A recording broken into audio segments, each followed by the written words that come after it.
চলুন আজকে আমি একটা সম্পূর্ণ ডিমের ইউনিক রেসিপি, আমি জানি না আগে কখনো আমি দেখেছি কিনা, কিন্তু একবার এইভাবে আমার মতন করে দেখবেন। দেখুন ডিম আমি এখানে 8টা ডিম নিয়েছি আর আমি ভালো করে কুচিয়ে নিচ্ছি ছুরি দিয়ে, একটু বড় বড় করে। আপনারা যদি পারেন এর থেকে ছোট ছোট কুচি করেও দিতে পারেন, কোনো অসুবিধা হবে না।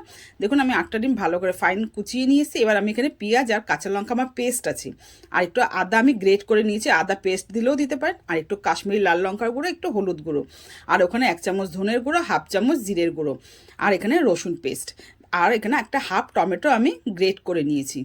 এবার চলুন কড়াতে তেল বসিয়ে দিয়েছি, তেলটাকে দেখাচ্ছি। দেখুন একটু ধনেপাতা কুচিও নিয়েছি।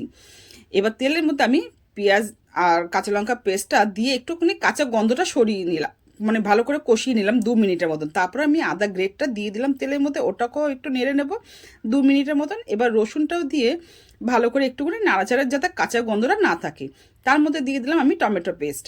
হ্যাঁ, আপনারা একটু টক দই দিতে পারেন, আমার কাছে টক দই ছিল না তাই আমি দিইনি এবার টমেটোটা দিয়ে ভালো করে আমি একটুখানি মানে ভেজে নিয়ে আসছি 2 মিনিটের মধ্যে। এবার জিরে ধনের গুঁড়োটাও দিয়ে দিলাম, কাশ্মীরি লাল লঙ্কার গুঁড়ো আর হলুদ গুঁড়োও দিয়ে দিলাম তেলের মধ্যে। দিয়ে এবার 3 মিনিটের মতন একটু নাড়াচাড়া করে বেশ ভালো করে কষিয়ে নিয়ে দেখুন একটু কাজু বাদাম 4-5টা নিয়েছি, আর একটু চাল মগজ নিয়েছি, নিয়ে একটু মিক্সিতে গুঁড়ো করে ডাস্ট করে নিয়ে আসলাম। নিয়ে এসে এবার ওই তেলে কষানোর মধ্যে দিয়ে দিলাম। দিয়ে এবার স্বাদ মতন নুন দিলাম, আপনারা আপনাদের স্বাদ মতন নুন দেবেন। আর দেখুন এই ডিম সেদ্ধ কুচিটা আমি এর মধ্যে দিয়ে দিলাম। দিয়ে আমি 5 মিনিটের মতন বেশ ভালো করে নাড়াচাড়া করে মানে কষিয়ে নিয়ে এবার ওই ডিমের থালের মধ্যে একটু ধুয়ে অল্প একটু জল দিয়ে দিলাম। জল দিয়ে নাড়াচাড়া করে বেশ ভালো করে নাড়াচাড়া করে তার মধ্যে ব্যালেন্সের জন্য একটু চিনি দিয়ে দিলাম। আপনারা চিনিটাকে স্কিপ করলে করতে পারেন, এখানে একটু গুঁড়ো দিতে পারেন, কোনো অসুবিধা হবে না, ভালোই লাগবে। ধুয়ে গেল, তার মধ্যে একটুখানি আমি দিলাম গরম মশলার গুঁড়ো, দিয়ে ভালো করে আবার নাড়াচাড়া করে এবার কি করব, কাসুরি মেথি একটু গুঁড়ো করে দিয়ে দিলাম। কাসুরি মেথিটা দিলে কি দিলে ভালো লাগবে, টেস্টও লাগবে।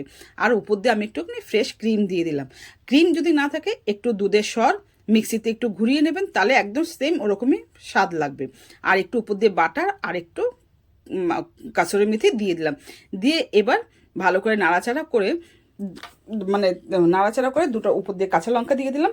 দিয়ে এবার 10 মিনিটের মতন আমি স্ট্যান্ডিং টাইমে রেখে দিলাম ঢাকা দিয়ে। ভিডিওটি ভালো লাগলে একটু লাইক কমেন্ট শেয়ার করে দেবেন প্লিজ, অনুরোধ রইল। দেখুন আমার কত সুন্দর হয়ে গেছে। এবার আমি নামিয়ে সার্ভ করে দেখাচ্ছি। চলুন দেখুন নামিয়ে উপর দিয়ে আমি ধনেপাতা দিয়ে দিলাম। আপনারা যদি চান তো আগেও ধনেপাতা দিতে পারেন, কোনো অসুবিধা হবে না।